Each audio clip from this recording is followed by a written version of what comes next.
ನಮಸ್ಕಾರ. ಖುಷಿ ವಿಜ್ಞಾನ ಇದರಡಿನಲ್ಲಿ ನಾವು ಇವತ್ತು ಜಕೀರ್ ನಾಯಕ್ನ ಬಗ್ಗೆ ಮತ್ತು ಆತ ಮಂಡಿಸ್ತಕ್ಕಂಥ ವಾದಗಳ ಬಗ್ಗೆ ಒಂದು ಗಮನ ಹರಿಸೋಣ. ಇಸ್ಲಾಂ ಧರ್ಮದ ಶ್ರೇಷ್ಠತೆಯನ್ನು ಸಾರುವ ಧಾರ್ಮಿಕ ಪ್ರಚಾರ ಮಾಡೋರಲ್ಲಿ ಮುಂಚೂಣಿಯಲ್ಲಿರ್ತಕ್ಕಂಥ ಶೈಕ್ಷಣಿಕ ಅರ್ಹತೆಯಲ್ಲಿ ವೈದ್ಯ ಮತ್ತು ಪ್ರವೃತ್ತಿನಲ್ಲಿ ಮುಲ್ಲ ಆಗಿರ್ತಕ್ಕಂಥ ಜಕೀರ್ ನಾಯ್ಕ್ ಭಾರತೀಯರಿಗೆ ಚಿರಪರಿಚಿತರು. ಅವರು ಈಗ ನಾನಾ ಕಾರಣಗಳಿಂದ ಭಾರತ ಬಿಟ್ಟು ಪಲಾಯನ ಮಾಡಿದ್ದಾರೆ. ಸಾವಿರಾರು ಜನ ಮುಸ್ಲಿಮರನ್ನು ಸೇರಿಸಿ ವೇದಿಕೆ ಮೇಲೆ ನಿಂತು ಒಂದರ ನಂತರ ಒಂದು ಕುರ್ಆನ್ ಸೂರಗಳನ್ನ ಪಠಿಸ್ತಾ ಇಸ್ಲಾಂ ಎಲ್ಲ ಧರ್ಮಗಳಿಗಿಂತಲೂ ಮಿಗಿಲಾದುದಂತ ಸಾರ್ತಕ್ಕಂಥದ್ದು ಅವರ ನೆಚ್ಚಿನ ಕಾರ್ಯಕ್ರಮ. ಇದು ಅಶಿಕ್ಷಿತರಿಂದ ಮೊದಲುಗೊಂಡು ಉನ್ನತ ಶಿಕ್ಷಣ ಪಡೆದ ಮುಸ್ಲಿಮರನ್ನ ಸೇರಿದಂತೆ ಎಲ್ಲ ವರ್ಗದ ಕೋಟ್ಯಂತರ ಮುಸ್ಲಿಮರ ಮನಸ್ಸನ್ನು ಸೂರೆಗೊಂಡಿದೆ. ಇಸ್ಲಾಂ ಶ್ರೇಷ್ಠತೆಯನ್ನು ಸಾರುವ ಅಂಗವಾಗಿ ಸವಾಲುಗಳನ್ನ ಎಸೆಯತಕ್ಕಂಥದ್ದು, ಖುಷಿ ವಿಜ್ಞಾನವನ್ನು ಬಳಸಿಕೊಂಡು ಇಸ್ಲಾಂ ಶ್ರೇಷ್ಠತೆಯನ್ನು ಎತ್ತಿ ಹಿಡಿತಕ್ಕಂಥದ್ದು ಜಕೀರ್ ನಾಯ್ಕ್ ಅವರ ಒಂದು ಟ್ರೇಡ್ ಮಾರ್ಕ್ ಅಂತ ನಾವು ಹೇಳ್ಬೋದು. ಒಬ್ಬ ಮುಸ್ಲಿಂ ಯುವಕ ಕೇಳಿದ ಜೀವ ವಿಕಾಸ ಕುರಿತಾದ ಒಂದು ಪ್ರಶ್ನೆಗೆ ಉತ್ತರಿಸ್ತಾ ಜಕೀರ್ ನಾಯ್ಕ್ ಹೇಗೆ ವೈಜ್ಞಾನಿಕ ಪರಿಕಲ್ಪನೆಗಳನ್ನು ಮತ್ತು ಅದರ ತಳಹದಿಗಳನ್ನು ತಿರುಚ್ತಾ ಗಟ್ಟಿಯಾಗಿ ಬಾಯಿ ಮಾಡ್ತಾ ಚರ್ಚೆಗಳನ್ನು ಮಾಡೋ ಬದಲು ಪ್ರಶ್ನೆಗಳನ್ನು ಕೇಳಿದ ನನಗೆ ಹೀಗಳಿತ ಸಭೆಯಲ್ಲಿ ಇದ್ದಂಥವರಿಗೆ ಹೇಗೆ ರೋಮಾಂಚನವನ್ನು ಉಂಟು ಮಾಡ್ತಾರೆ ಎನ್ನುವುದನ್ನು ನೋಡ್ತಾ ಜಕೀರ್ ನಾಯ್ಕ್ ಅವರ ಖುಷಿ ವಿಜ್ಞಾನದ ಗುಳ್ಳೆಗಳನ್ನು ನಾವೀಗ ಒಡೆಯೋಣ. ಅಬ್ರಹಾಮಿಕ್ ಧರ್ಮಗಳಲ್ಲಿ ಮುಖ್ಯವಾದಂತಹ ಕ್ರೈಸ್ತ ಮತ್ತು ಇಸ್ಲಾಂ ಧರ್ಮಗಳು ದೇವರು ಈ ಜಗತ್ತನ್ನು ಮತ್ತು ಭೂಮಿ ಮೇಲೆ ಇರ್ತಕ್ಕಂಥ ಎಲ್ಲ ಪ್ರಾಣಿಗಳನ್ನು ಒಮ್ಮೆಲೆ ಸೃಷ್ಟಿ ಮಾಡಿದನು ಅಂತ ನಂಬ್ತವೆ. ಚಾರ್ಲ್ಸ್ ಡಾರ್ವಿನ್ ವಿಕಾಸವಾದ ಇದನ್ನು ಅಲ್ಲಗೆಳಿತತೆ. ಈ ಕುರಿತಾಗಿ ಸಭೆಯಲ್ಲಿದ್ದಂಥ ಒಬ್ಬ ಯುವಕ ಜಕೀರ್ ನಾಯ್ಕಿಗೆ ಈ ನಿಟ್ಟಿನಲ್ಲಿ ನಿಮ್ಮ ನಿಲುವೇನು ಅಂತ ಕೇಳ್ತಾನೆ. What is the stance of Islam on evolution? As far as the question on theory of evolution is come, there is no book so far that I have read which talks about fact of evolution. Theory of evolution means the theory. ಇದಕ್ಕೆ ಉತ್ತರಿಸಿದ ಜಕೀರ್ ನಾಯ್ಕ್, ಡಾರ್ವಿನ್ನ ವಿಕಾಸ ಸಿದ್ಧಾಂತ ಸಾಧಿತವಾದ ವಾಸ್ತವವಾದಂಥ ಸಂಗತಿಯಲ್ಲ, ಅದೊಂದು ಸಿದ್ಧಾಂತ ಮಾತ್ರ ಅಂತ ಎದುರು ಉತ್ತರವನ್ನು ಪ್ರಾರಂಭಿಸ್ತಾರೆ. ಈ ವಿಷಯವನ್ನು ಕೆಲವು ನಿಮಿಷಗಳ ಕಾಲ ನಾವು ಬದಿಗಿಟ್ಟು ವಿಜ್ಞಾನ ಅಂದರೆ ಏನು ಅಂತ ನೋಡೋಣ. ವಿಜ್ಞಾನ ಪರಿಣಾಮಕಾರಿಯಾಗಿ ಕಾರ್ಯನಿರ್ವಹಿಸಬೇಕಾದ್ರೆ ಸಾಮುದಾಯಿಕವಾದ, ಸುಸಂಬದ್ಧವಾದ, ಸತಾರ್ಕಿಕವಾದಂಥ ಸಂಶೋಧನೆಗಳು ಮತ್ತು ಅವುಗಳ ಹಂಚಿಕೆ, ಸಾರ್ವತ್ರಿಕತೆ, ಅನಾಸಕ್ತಿ ಮತ್ತು ಸಂಘಟಿತವಾದಂಥ ಸಂದೇಹವಾದ ಅತ್ಯಗತ್ಯವಾದಂಥ ಅಂಶಗಳಾಗಿವೆ. ವಿಶ್ವದ ಒಂದು ವಿದ್ಯಮಾನವನ್ನು ಗಮನಿಸಿ ಅದಕ್ಕೆ ಕಾರಣವನ್ನು ಭೌತಿಕ ನೆಲೆಗಟ್ಟಿನ ಮೇಲೆ ಅಂದಾಜಿಸಿ ಹೇಳೋದು ಊಹೆ ಅಥವಾ ವಾದ. ಒಂದು ವಾದ ಸಾಕಷ್ಟು ಪರೀಕ್ಷೆಗಳಿಗೆ ಒಳಪಟ್ಟಿರೋದಿಲ್ಲ.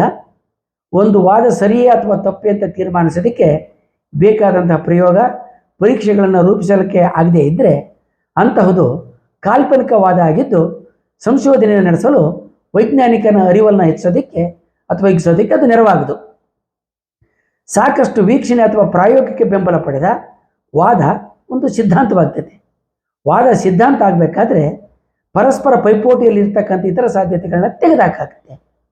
ಒಂದು ವಾದ ಯಶಸ್ವಿಯಾಗಿ ಸಿದ್ಧಾಂತ ಆದಾಗ ವಿಶ್ವದ ವಿದ್ಯಮಾನಗಳನ್ನು ಸರಿಯಾಗಿ ವಿವರಿಸೋದು ಮಾತ್ರ ಅಲ್ಲ, ಮುಂದೆ ಏನಾಗ್ತದೆ ಅಂತ ತಿಳಿಸ್ತದೆ. ಇಂತಹ ಸಿದ್ಧಾಂತವು ಕೂಡ ಎಂದಿಗೂ ಹಾಗೇ ಇರುತ್ತೆ ಅಂತ ನಾವು ಹೇಳೋಕ್ಕಾಗೋದಿಲ್ಲ. ಸಿದ್ಧಾಂತದಿಂದ ವಿವರಿಸಲಾಗದ ಯಾವುದೋ ಒಂದು ವಿದ್ಯಮಾನ ಬೆಳಕಿಗೆ ಬಂದರೆ ಅದು ತಪ್ಪು ಅಥವಾ ಅಪೂರ್ಣ ಅಂತ ಸಾಬೀತಾಗುತ್ತೆ. ವಿಜ್ಞಾನ ಹೊಸ ಹುಡುಕಾಟಗಳನ್ನು ಬೆಂಬಲಿಸ್ತದೆ. ಹೊಸ ಸಂಗತಿಗಳಿಂದ ಒಂದು ಸಿದ್ಧಾಂತ ಗಟ್ಟಿಗೊಳ್ಳಬಹುದು, ಹಿಗ್ಗಬಹುದು, ಮಾರ್ಪಾಡಿಗೆ ಒಳಗಾಗಬಹುದು. ಆದ್ದರಿಂದ ವಿಜ್ಞಾನ ಎಂದಿಗೂ ಯಾವಾಗಲೂ ಪರಿಪೂರ್ಣತೆಯತ್ತ ಸಾಕ್ತಕ್ಕಂಥ ನಿಲ್ಲದ ಒಂದು ನಡೆಯಾಗಿರ್ತದೆ. ವೈಜ್ಞಾನಿಕ ವಿಧಾನದಿಂದ ಪಡೆಯದ ಅಥವಾ ಪರೀಕ್ಷಿಸಿದ ವಿವರಣೆಗಳನ್ನು ನೀಡಿ ವೈಜ್ಞಾನಿಕ ತಿಳುವಳಿಕೆಯನ್ನು ಸಾಧಿಸೋದಕ್ಕೆ ಆಗೋದಿಲ್ಲ ಅಥವಾ ಪರಿಣಾಮಕಾರಿಯಾಗಿ ಅನುಸರಿಸೋದಕ್ಕೆ ಆಗೋದಿಲ್ಲ. ಖಚಿತವಾಗಿ ಗೊತ್ತಿರುವ ನೈಸರ್ಗಿಕ ವಿದ್ಯಮಾನವನ್ನು ಸೂತ್ರ ರೂಪದಲ್ಲಿ ಹೇಳೋದು ನಿಯಮ ಆಗುತ್ತೆ. ವಾದ, ಸಿದ್ಧಾಂತ, ನಿಯಮ ಇವುಗಳ ಬಳಕೆ ವೈಜ್ಞಾನಿಕ ರಂಗದಲ್ಲಿ ಅಷ್ಟೊಂದು ಖಚಿತವಾಗಿ ಬಳಕೆಯಾಗೋದಿಲ್ಲ. ಹಲವು ಸಲ ಒಂದರ ಜಾಗದಲ್ಲಿ ಇನ್ನೊಂದು ಬಳಸಲ್ಪಡ್ತವೆ. ಡಾರ್ವಿನ್ ವಿಕಾಸ ಸಿದ್ಧಾಂತ ದಕ್ಕಿದ ಪುರಾವೆ ಸಾಕ್ಷ್ಯಗಳನ್ನು ಆಧರಿಸಿ ಕಟ್ಟಲಾಗಿರ್ತಕ್ಕಂಥ ಒಂದು ಜೀವ ವಿಕಾಸ ಸಾಧ್ಯತೆಯ ಮಾದರಿ. ಇದು ಪರಿಪೂರ್ಣವಾದ್ದೇನೂ ಅಲ್ಲ, ಹಾಗೆಯೇ ಇದು ಕೊನೆಯದೂ ಅಲ್ಲ. ಸತ್ಯವನ್ನು ತಿಳಿಯಲು ವಿಜ್ಞಾನ ಸತತ ಹುಡುಕಾಟ, ಸಾಕ್ಷ್ಯಗಳ ಸಂಗ್ರಹ, ಅರ್ಥೈಸಿಕೆ, ಪ್ರಯೋಗ, ಪರಿಶೀಲನೆ, ತಿದ್ದುಪಡಿಗಳ ದಾರಿಯನ್ನು ಅನುಸರಿಸ್ತದೆ. ಯಾವುದೇ ತಿಳುವಳಿಕೆಯ ಕೊನೆಯನ್ನು ತಲುಪಲಾಗಿದೆ ಅಂದಾಗಲಿ ಅಥವಾ ಯಾವುದೇ ವಿಷಯದ ಬಗ್ಗೆ ಇನ್ನೂ ತಿಳಿಯೋದು ಏನೂ ಇಲ್ಲ ಅಂತ ವಿಜ್ಞಾನಿ ಎಂದು ಹೇಳೋದಿಲ್ಲ. ವಿಜ್ಞಾನ ಪ್ರತ್ಯಕ್ಷ ಅಥವಾ ಪರೋಕ್ಷವಾಗಿ ಅನುಭವಕ್ಕೆ ಬರಬಲ್ಲ ಕಾರ್ಯಕಾರಣ ಮತ್ತು ಪರಿಣಾಮಗಳನ್ನು ತಿಳಿಸಬಲ್ಲಂಥ ಸಾಧ್ಯತೆಗಳನ್ನು ಮಾತ್ರ ಲೆಕ್ಕಕ್ಕೆ ತಗೊಳ್ತದೆ. ವಿಜ್ಞಾನದ ಈ ಲಕ್ಷಣವನ್ನು ಬಳಸಿಕೊಂಡು ಬೇರೆ ಇನ್ನಾವುದು ಅಂದರೆ ಇಲ್ಲಿ ಧರ್ಮ ಅಂತಹ ಸಾಮರ್ಥ್ಯ ಹೊಂದಿದೆ ಎಂದು ಹೇಳೋದು ಆ ಮೂಲಕ ವಿಕಾಸವಾದ ತಪ್ಪು ಮತ್ತು ಇಸ್ಲಾಂ ಧರ್ಮ ಒಪ್ಪಿರುವ ಸೃಷ್ಟಿವಾದ ಸರಿ ಅಂತ ಸಾಧಿಸ್ತಕ್ಕಂಥದ್ದು ಜಕೀರ್ ನಾಯಕ್ ಅವರ ಗುರಿಯಾಗಿದೆ. ಇಲ್ಲಿ ನಮ್ಮ ಗಮನ ತಪ್ಪಿ ಹೋಗ್ತಕ್ಕಂಥ ಒಂದು ಅಂಶ ಉಳ್ಕೊಳ್ಳುತ್ತೆ.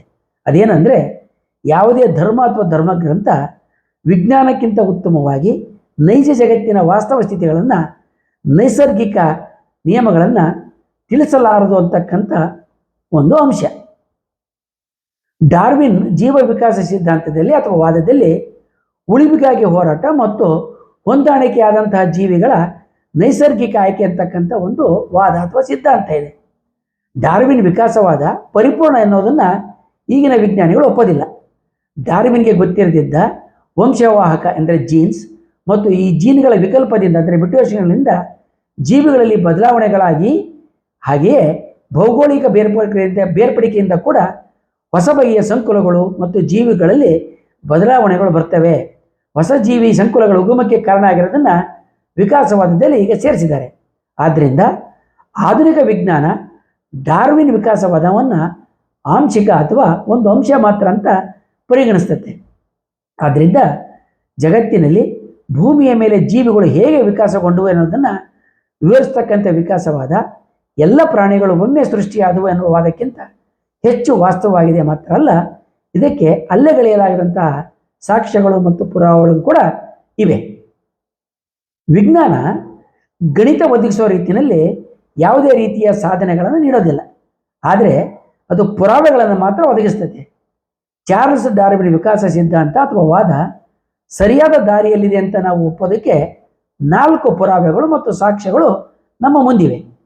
ಇದರಲ್ಲಿ ಮೊದಲನೆಯದು, ಪ್ರಾಣಿಗಳು ಹಲವು ಹಂತಗಳಲ್ಲಿ ವಿಕಾಸವಾಗಿ ವಿವಿಧ ಸಂಕುಲಗಳಾಗಿ ಹೊರಹೊಮ್ಮಿದಿರೋದಕ್ಕೆ ಕೋಟ್ಯಂತರ ವರ್ಷಗಳ ಕಾಲ ಸರಣಿಯಲ್ಲಿ ದಕ್ಕತಕ್ಕಂಥ ಪಳೆಯುವಿಕೆಗಳು. ಎರಡನೆಯದು, ಪ್ರಾಣಿಗಳ ಭ್ರೂಣಾಭಿವೃದ್ಧಿ. ಮೂರನೆಯದು, ಹೊಂದಾಣಿಕೆಯ ಕುರುಹಾಗಿ ಲುಪ್ತವಾಗಿರ್ತಕ್ಕಂಥ ಅಥವಾ ಕಿರಿದಾಗಿರ್ತಕ್ಕಂಥ ಅಂಗಾಂಗಗಳು. ನಾಲ್ಕನೆಯದು, DNA ಅಂದರೆ ಜೀವರಾಸಾಯನಿಕ ತಳಮಟ್ಟದ ಪುರಾವೆಗಳು. ಇಂತಹ ಯಾವುದೇ ವಾಸ್ತವ ಸಂಗತಿಗಳನ್ನು ಒದಗಿಸದೇ ಇದ್ರೂ ತಾವು ನಂಬಿರ್ತಕ್ಕಂಥ ಧರ್ಮಕ್ಕೆ ಇಷ್ಟೇ ಕಠಿಣವಾಗಿ ವಾಸ್ತವಾಂಶಗಳನ್ನು ಕೊಡುವಂತೆ ಜಕೀರ್ ನಾಯಕ್ ಕೇಳೋದಿಲ್ಲ.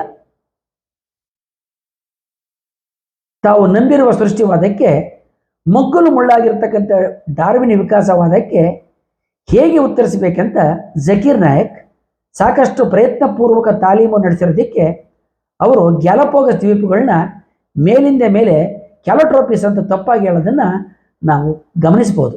When we talk about theory of evolution, we start thinking of Charles Darwin.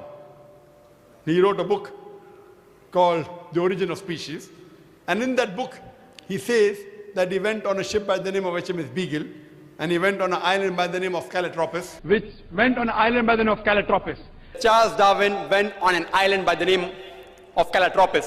He goes to an island by the name of Calotropis.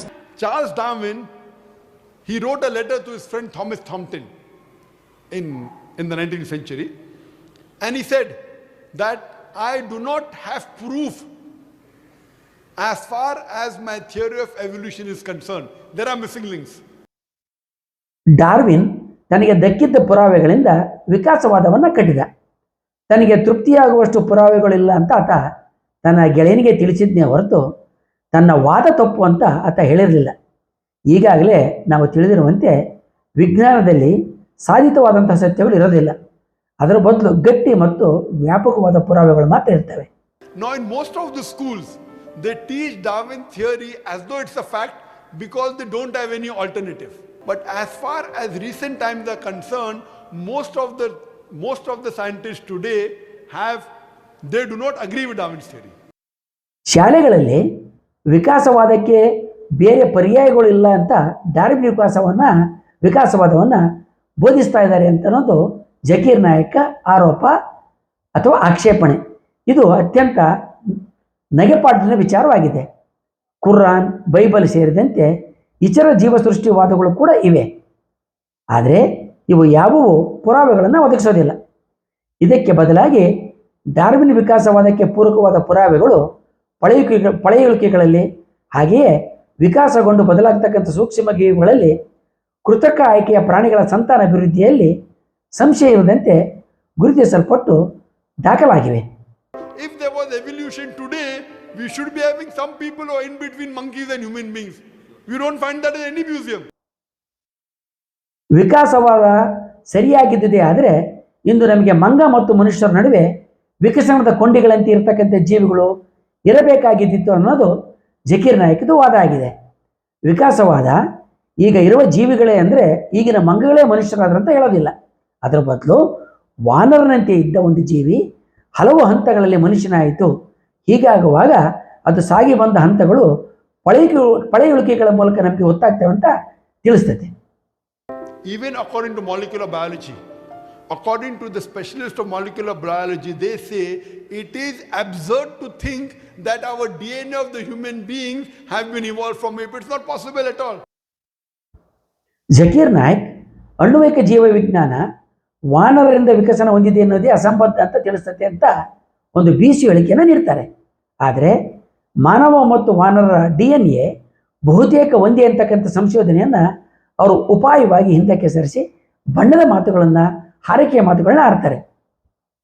Darwin ವಿಕಾಸವಾದ ನಿಜ ಅಂತ ತೋರಿಸೋದಕ್ಕೆ ಯಾವುದೇ ವಾಸ್ತವಿಕ ಅಂಶಗಳಿಲ್ಲ ಅಂತ ಹೇಳಿ ಅದರಿಂದಲೇ ನಾವು ಕುರಾನ್ ಪ್ರತಿಪಾದಿಸ್ತಕ್ಕಂಥ ಸೃಷ್ಟಿವಾದವನ್ನು ಒಪ್ತೇವೆ ಅನ್ನೋ ತೀರ್ಮಾನಕ್ಕೆ ಜಕೀರ್ ನಾಯ್ಕ್ ಬರ್ತಾರೆ. ಹೀಗೆ ಬರ್ತಾ ಜೀವ ವಿಕಾಸದ ಬಗ್ಗೆ ತಮಗಿರ್ತಕ್ಕಂಥ ಅದ್ಭುತ ಜ್ಞಾನ ಎಲ್ಲ ಸಂಶಯಗಳನ್ನು ಚಿವುಟಿ ಹಾಕಿತಂತ ಭಾವಿಸ್ಕೊಳ್ತಾ ಅಧಿಕಾರವಾಣಿಯಲ್ಲಿ ಯುವಕನನ್ನು ಜಕೀರ್ ನಾಯ್ಕ್ ಮಾತಾಡಿಸ್ತಾರೆ. ವಿಜ್ಞಾನದ ಜೀವ ವಿಕಸನದ ಬಗ್ಗೆ ಸ್ಪಷ್ಟ ತಿಳುವಳಿಕೆ ಇರ್ತಕ್ಕಂಥ ಈ ಯುವಕ ಇದನ್ನು ತಣ್ಣಗಿನ ದನೆಯಲ್ಲಿ ಅಲ್ಲಗೆಳೆದು ಜಕೀರ್ ನಾಯ್ಕ್ ಅವರ ಬುಡವನ್ನು ಅಲಗಿಸ್ತಾನೆ.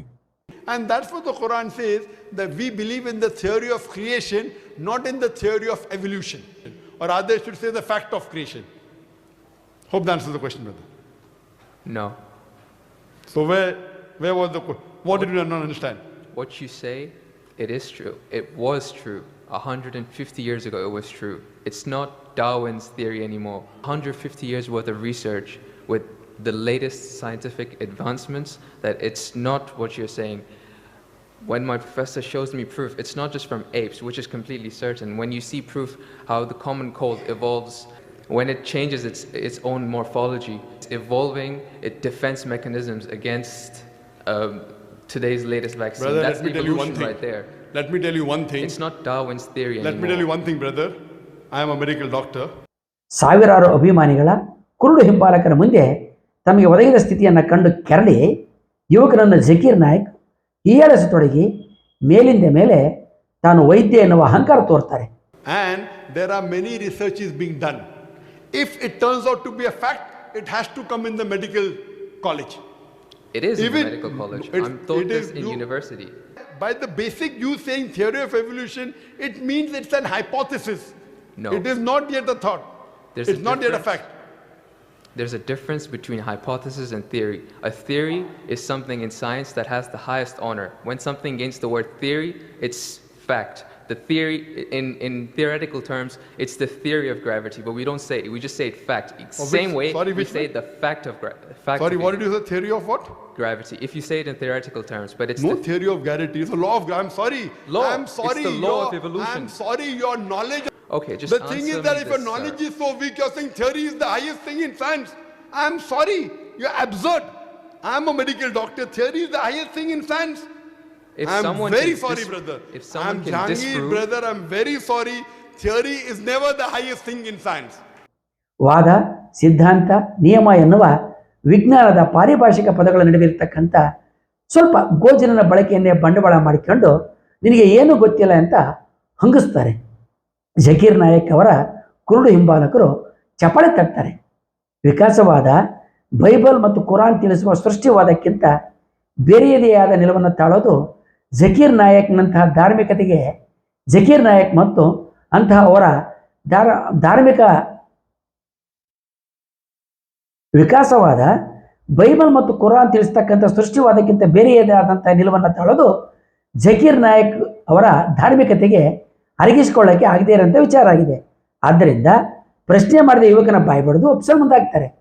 ಜಕೀರ್ ನಾಯಕ್ ಅಧಿಕಾರವಾಣಿಯ ಮೂಲಕ ಸತ್ಯವನ್ನು ಹೊತ್ತಿಕ್ಕಲು ಮುಂದಾಗೋದನ್ನು ನಾವು ನೋಡ್ಬೋದು. ಹೆಚ್ಚಿನ ಪುರಾವೆಗಳು ದಕ್ಕಿದಂತೆ ಸತ್ಯಕ್ಕೆ ಹೆಚ್ಚು ಸನಿಹಸಾಗುವ ಡಾರ್ವಿನ್ ವಿಕಾಸವಾದ ಮತ್ತು ಧಾರ್ಮಿಕ ಸೃಷ್ಟಿವಾದದ ನಡುವಿನ ನಿಜವಾದ ಆಯ್ಕೆ ಮುಂದಿನ ದಿನಗಳಲ್ಲಿ ವಿಕಾಸವಾದವೇ ಆಗಿರ್ತದೆ. ಇಲ್ಲಿ ನಾವು ಗಮನಿಸಬೇಕಾದಂತಹ ಮುಖ್ಯ ಸಂಗತಿ ಅಂದರೆ, ಅಲ್ಲಿ ನೆರೆದಿದ್ದಂತಹ ಸಾವಿರಾರು ಜನ ಪ್ರಶ್ನೆ ಮಾಡಿದ ಯುವಕ ಜಕೀರ್ ನಾಯಕನಿಗೆ ಸಮ ಅಂತ ಪರಿಗಣಿಸಿ ಆತ ವೇದಿಕೆ ಮೇಲೆ ಹತ್ತಿ ವಿಷಯವನ್ನು ಕುರಿತಾಗಿ ವಾಗ್ವಾದ ಮಾಡುವಂತೆ ಬೆಂಬಲಿಸುವ ಬದಲು ಆತನನ್ನು ಖಳನಾಯಕನಂತೆ ನೋಡೋದೇ ದುರಂತವಾಗಿದೆ. ಜಕೀರ್ ನಾಯಕ್ ವಿಶ್ವವಿಜ್ಞಾನವನ್ನು ಬಳಸಿ ಕುರುಡು ಹಿಂಬಾಲಕರ ಕಣ್ಮಣಿ ಆಗಿರಬಹುದು, ಆದರೆ ಪ್ರಶ್ನೆ ಎತ್ತಿದ ತನಗೆ ಅಂತಿಮ ಗೆಲುವು ಅನ್ನೋದು ಮಾತ್ರ ನಿಜ ಅನ್ನೋದನ್ನು ನಾವು ತಿಳಿದುಕೊಡಬೇಕು. ಹೀಗೆ ಜಕೀರ್ ನಾಯಕರಂಥವರು ವಿಶ್ವವಿಜ್ಞಾನದ ಮೂಲಕ ಇಸ್ಲಾಂ ಧರ್ಮದ ಶ್ರೇಷ್ಠತೆಯನ್ನು ಎತ್ತಿ ಹಿಡಿಯೋಕ್ಕೆ ಹೋಗ್ತಕ್ಕಂಥದ್ದು ಬಹುಕಾಲ ನಿಲ್ಲುವಂಥದ್ದು ಅಲ್ಲ. ವಂದನೆಗಳೊಂದಿಗೆ.